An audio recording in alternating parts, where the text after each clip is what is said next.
It was past midnight, and the house had already sunk into the quiet hum of the night.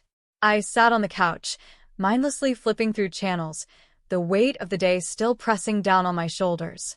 The house was eerily silent, and I couldn't shake the feeling that something was off.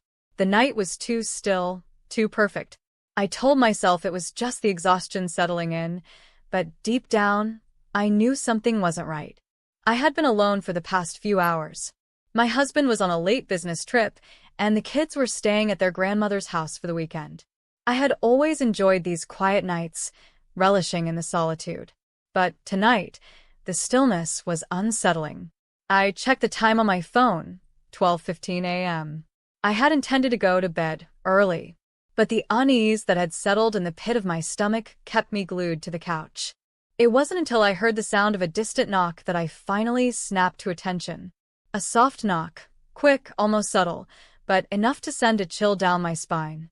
The knocking repeated, a little louder this time, followed by the faint sound of something scraping against the floor. My heart raced. Who could be at the door at this hour? The neighborhood was peaceful, and everyone knew better than to disturb others so late at night. I tiptoed to the door, trying to make as little noise as possible, my hand trembling as it reached for the doorknob.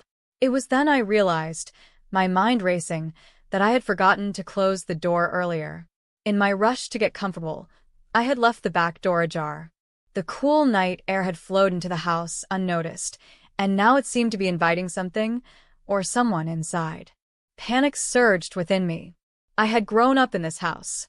I knew every creak of the floorboards, every shadow that lingered in the corners. Yet, tonight, everything felt different.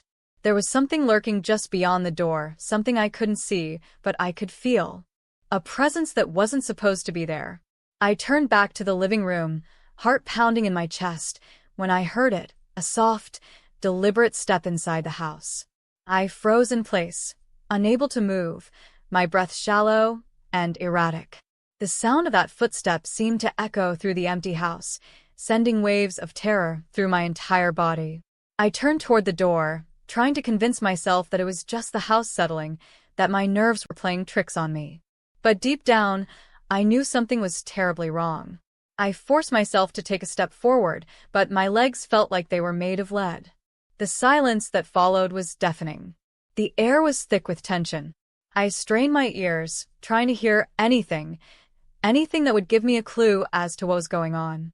There was no sound now, just an oppressive stillness that made my skin crawl. I edged closer to the hallway, my hand gripping the edge of the wall for support. The living room was dark, save for the faint moonlight streaming through the curtains, casting long, eerie shadows across the floor. I took a deep breath, summoning every ounce of courage I had left, and stepped cautiously toward the door. It was open just slightly, as if someone had nudged it ever so carefully. I didn't know when it had happened, but I now realized just how careless I had been. The door wasn't fully open, but enough to let in an intruder. And that's when the realization hit me like a wave. The door had been left ajar, and someone had taken full advantage of it. I couldn't believe I had been so foolish. The unease I'd felt earlier now seemed justified. I had given someone the perfect opportunity to slip inside undetected. My heart raced, and my instinct screamed at me to run, to grab the phone, dial 911 and lock myself in a room. But my feet were rooted to the ground, paralyzed by fear. The only sound now was the beating of my own heart in my ears. The seconds stretched into what felt like an eternity as I gathered the strength to inch closer to the door.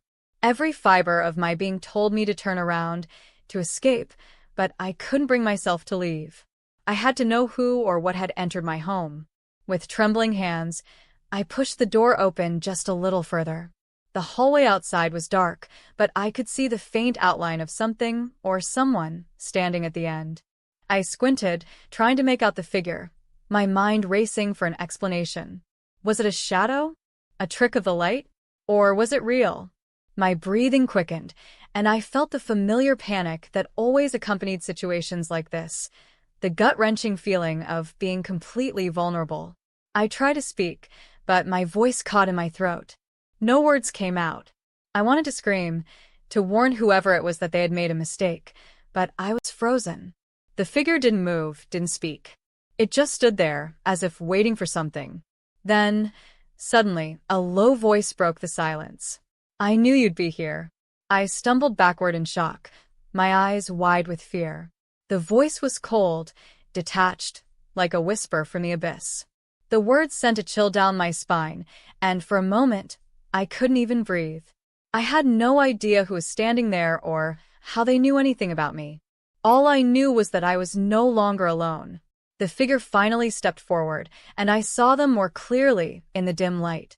It was a man, his face obscured by a dark hood, his posture unnervingly calm. He looked as if he had been waiting there for a long time, patiently, like a predator stalking its prey. In that moment, everything I had ever known about safety, about the comfort of my own home, shattered into 1,000 pieces. I was no longer just a woman in her house.